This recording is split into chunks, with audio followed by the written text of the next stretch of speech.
السلام علیکم۔ امید ہے آپ سب خیریت سے ہوں گے۔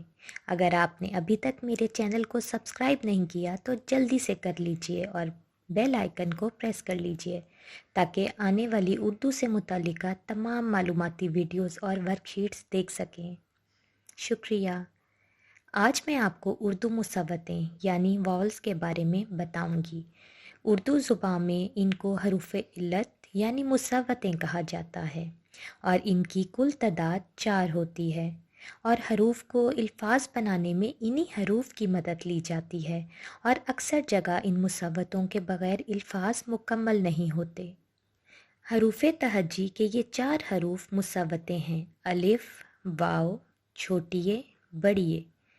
ان کی آواز الفاظ میں کچھ اس طرح سنائی دیتی ہے: الف آ، واو او، چھوٹی ای اور بڑی اے۔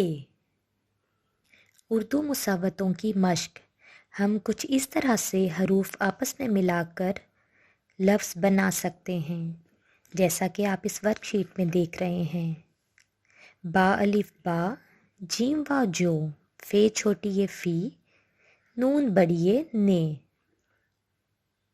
اب آخر میں ہم حروف کے ساتھ مصوتوں کو ملا کر لکھنے کی مشق کریں گے: با، بو، بی، بے۔ امید کرتی ہوں کہ یہ ویڈیو آپ کے کام آئے گی اور اردو مصوتوں کے بارے میں آگاہی حاصل کرتے ہوئے حروف سے الفاظ بنانے میں مددگار ثابت ہوگی۔ بہت شکریہ۔